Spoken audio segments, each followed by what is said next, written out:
room service. À côté de chez vous, il y a forcément quelqu'un qui fait le buzz. Wow, Totem, mais quel sublime costume de magicien, dis donc. Merci. Superbe cape, brillante, tout, baguette magique, chapeau magique. Je me pose juste une question, est-ce que tu as aussi le talent magique? Eh ben, tu sais quoi, on va voir ça tout de suite. Moi, je propose de vous faire le tour de la petite souris, tiens. D'accord, ok, c'est quoi ce tour? Alors, tu vas voir. Bon, alors pour le réaliser, il me faut quelque chose, il me faudrait une dent. Alors, Cynthia, donne-moi une de tes dents, s'il te plaît. Non mais ça va pas, n'importe quoi. Bon, m'oblige pas à utiliser mes tenailles, donne-moi une dent, s'il te plaît. Non mais ça va pas la tête? Mais je vais essayer de faire le même tour qu'Eric Antoine dans son nouveau spectacle. Magique Delirium? Mais oui. Dis-tu c'est quoi? Laisse faire les pros. Eh, j'ai l'habillement de pro. Ah oui, mais si tu veux, on peut même demander à Eric Antoine de te donner un cours particulier. Ah ouais, je crois que c'est possible. Peut-être parce que figure-toi qu'il a ouvert une école de magie avec son épouse, qui est aussi son assistant Bernard dans le spectacle, Calista de son vrai nom, c'est quand même plus joli. Mais avant, on va parler de Magique Delirium. Eric Antoine est au téléphone avec nous. Bonjour Eric. Bonjour Cynthia, comment va? Plutôt bien, d'humeur délirante à vous avoir au téléphone. Un petit peu grâce à ce spectacle Magique Delirium. Alors, vous êtes sur les routes avec ce spectacle jusqu'à la fin de l'année. Ça fait plus d'1 an de tournée, mais quel triomphe!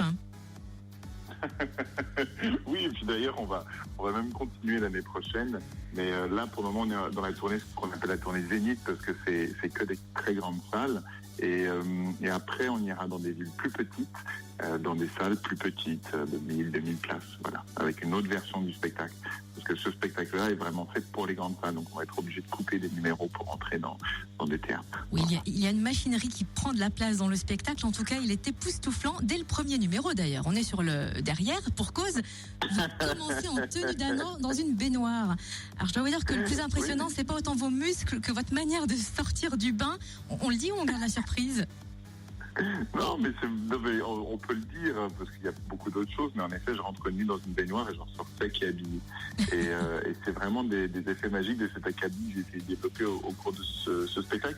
Et l'idée, c'était de faire délirer la grande illusion, en fait. Les numéros qu'on peut voir à Vegas ou dans les grands shows, et de rendre ça rigolo, drôle, fou et un peu absurde, qui sont en fait mes passions en dehors de la magie. Voilà. Oui, j'allais dire, c'est un peu votre spécialité, à contrario d'autres magiciens. Vous mélangez magie et humour. Pourquoi vous trouvez que les magiciens sont trop sérieux habituellement? Non, je trouve pas trop sérieux, je trouve qu'ils se prennent au sérieux. C'est encore pire. C'est bien d'être sérieux avec son métier et d'avoir du respect pour son métier, tout ça, mais par contre, c'est pas bien de se prendre soi au sérieux. Et le problème du magicien, c'est que souvent, il fait regarder ce que je sais faire, regarder comme c'est fort, et finalement, ça crée de la distance avec le public. Alors que quelqu'un qui fait des choses sérieusement, mais qui, lui, ne se prend pas au sérieux, et ben tout d'un coup, ça a de la puissance de l'effet magique du travail, et en même temps, ça crée de l'émotion, parce que quand on se reconnaît tous dans le couillon qu'est l'autre. On est tous des gros. Donc ça crée de l'émotion. Là où l'autre crée plutôt de la fascination. Et moi, j'ai choisi mon camp. Je préfère l'émotion à la fascination. Et oui, émotion intense, hein, notamment avec une prédiction de meubles. En fait, un caddie rempli de cartons de meubles entre sur scène et il fait l'objet d'une prédiction, mais complètement dingue. Mais en fait, je suis parti. C'est un spectacle qui a pour sujet les croyances. C'est toutes les formes de croyances, pas seulement la croyance religieuse, mais pourquoi est-ce que les enfants croient leurs parents, pourquoi est-ce qu'on croit en nous alors que nos sens peuvent être trompés à chaque instant, pourquoi on croit les médias alors que ils peuvent écrire ou dire ce qu'ils ont envie d'écrire ou de dire. Et donc, parmi tous ces thèmes abordés, il y a celui de la religion, dont je vais parler à l'instant, et celui des livres religieux. Et je me suis rendu compte qu'en fait, je pensais que la Bible était le livre le plus édité au monde, hein, qui a quand même 100 millions d'exemplaires par an, mais en réalité, c'est le catalogue Ikea, avec presque 200 millions d'exemplaires par an.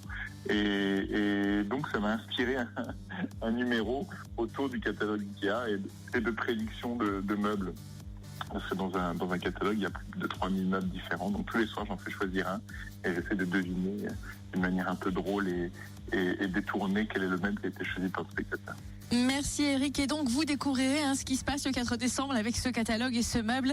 Le 4 décembre au Parc des Expos de Chalon-sur-Saône. Excusez-moi, merci Eric. Bonjour Cynthia, ça va l'impression que... Ouais, ça va ma chérie? Ça va, salut mon pote. Non, bien, sa chérie, elle est sur scène avec lui. C'est Calista. Ah oui, c'est l'assistant là, voilà, qui est c'est habillé en Bernard noir. l'assistant, mais on va pas les découvrir qu'en assistant sur scène, on va la voir. Il y a tout un reportage vidéo en fait qui est fait dans le spectacle et c'est très très très sublime femme. Ouais, voilà. Parce qu'elle enlève quand même son costume dans la vraie vie, elle garde pas son costume tout noir. Non, on la découvre en jolie tenue d'assistante comme toutes les assistantes de magiciens. Si tu vois ce que je veux dire, c'est très léger comme tenue, c'est très brillant, c'est à paillettes et on découvre que voilà, waouh.